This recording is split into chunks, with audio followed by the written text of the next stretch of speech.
Alright guys, what is going on? It's Carnage Defense bringing you another video today, and in today's video we're going to talk about the new Vortex Defender CCW that I just picked up.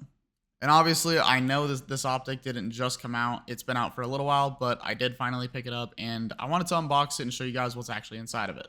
But before I do that, if you guys could like and subscribe, I would greatly appreciate it. Thank you. Alright, so I'm just going to go ahead and show you what's on the inside. I'm going to open it just like this. And I believe that's your optic, and this is your little adjustment tool. So there it is. And then your optic is right there. There it is. Actually comes with a little Picatinny mount, which is super cool. Looks like we have a little optic cover. Oh, sweet. And then underneath this right here, you pop it open, and there's some more stuff in here. All right, so if we take everything out of here, which there's actually a lot in here.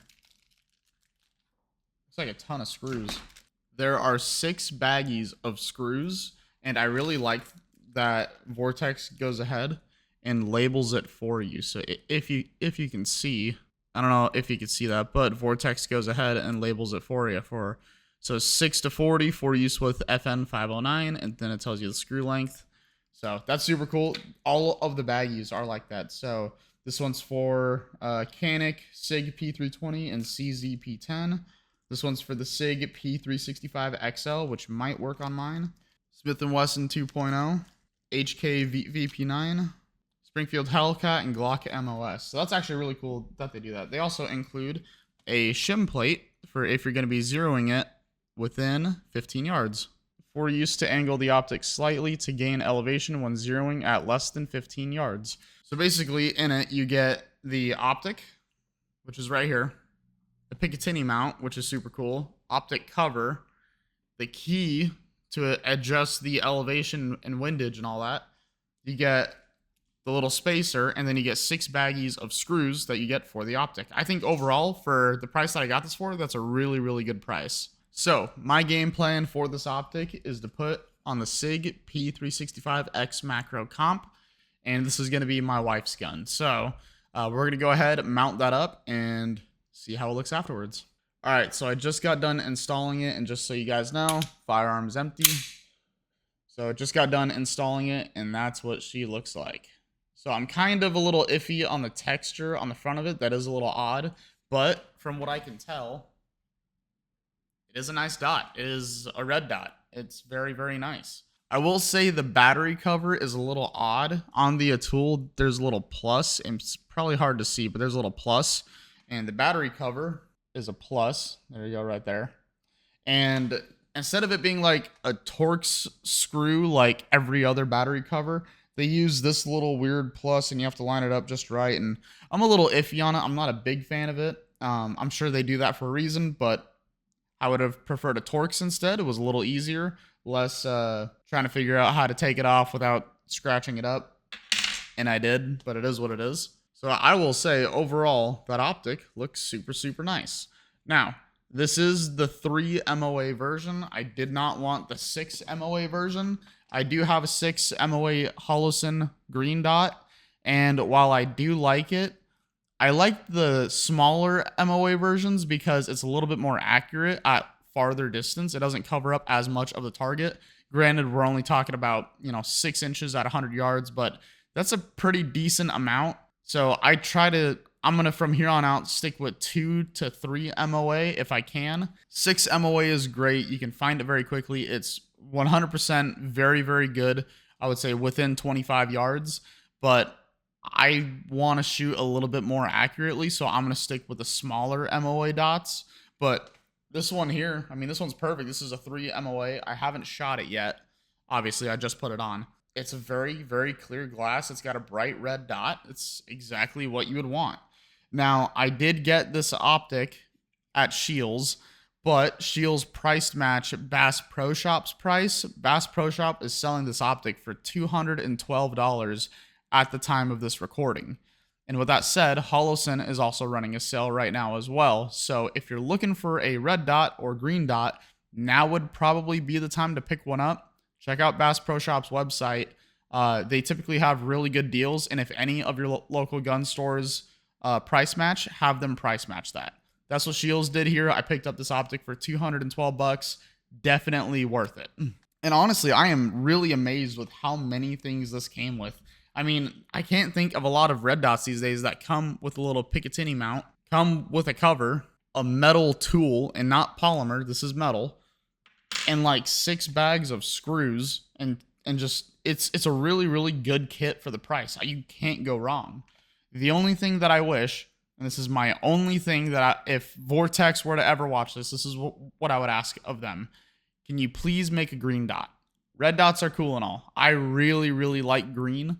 I would much rather have a green dot, but this is still a really good optic for the price. So obviously I haven't shot it yet. I need to go and do that. I'll probably do that a little bit later today, but from what I can tell, it feels like it's built out of really good material. The glass is clear. I'm not getting any weird red dot glare. I really like this optic. It fits very well on a SIG. It does overhang just a little bit. If you can see that, it overhangs right over here. It does overhang a little bit, but that's really not that big of a deal. It's not like you're putting an RMR optic on an RMSC footprint, so it doesn't overhang that bad, but it overhangs a little bit. Overall, I think this is going to be a great optic. I need to go out and actually shoot it and zero it, but I think I'm going to like this one a lot.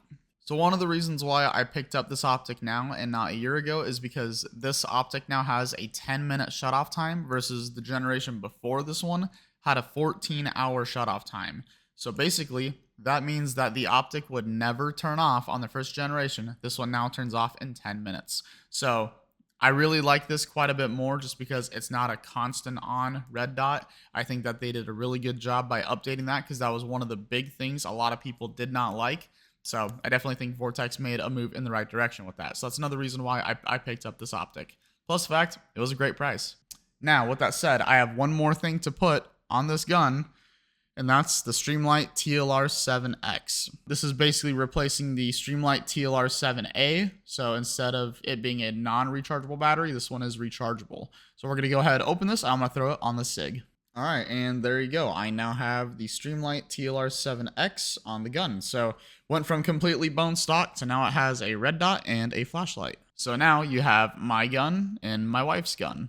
So Springfield and SIG. Now that the gun is all kitted out, I think this is going to be a lot of fun to shoot. I am excited to try out this red dot. I have high hopes for it. It's a Vortex item. It should be very good quality, but I still have to test it to make sure that it's going to be good.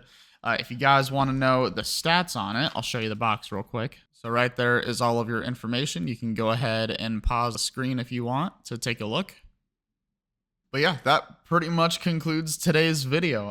It was basically me just unboxing the optic, giving you my first impressions. I'm a big fan of it so far, and I just wanted to show you what the gun looks like when it's completely kitted out the way that I would run it. And I really hope that my wife likes it. She probably won't care, but that's okay.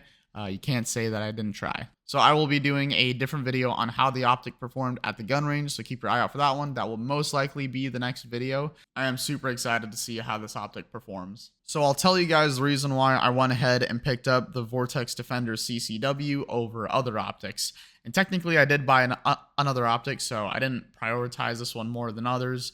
But the reason why I went with this one was because it's a Vortex product, so it's going to be very good quality. It's going to have a lifetime warranty. At the price point it was at, it's very difficult to beat. 212 bucks for a lifetime warranty Vortex product is a very good price. I'm hoping that it lasts, and I'm hoping that it's going to be a good quality product. I haven't shot it yet, so I don't know. The reason why this one went on the gun before any other optic was because I wanted to see if it's something that my wife would like as far as the red dot goes. So I bought a red dot optic and a green dot optic. Green dot is not here yet, but when it shows up, I'll do a video on that one too. But I want her to shoot both of them and figure out which one she's going to be more comfortable with. Whatever optic she doesn't like, I'm going to go put on a different gun. So that is my game plan as far as that goes. So for the price point, for me, it was what really won me over on this optic. Again, if you want this optic, or if you want a Holosun product, go check out Bass Pro Shop, or really any local place that sells optics near you. There is a sale going on, so you should be able to find something. If you find a place locally that price matches, find the best price you can find online, I would recommend checking out Bass Pro Shop, but don't forget to check out Amazon or Primary Arms or Optics Planet. Those are all really good places to buy optics from, and just whatever is the best price, use that when you're price matching it. But yeah, I'll let you guys know how the optic performs. Thank you guys so much for watching. I appreciate it. I'll see you guys in the next video.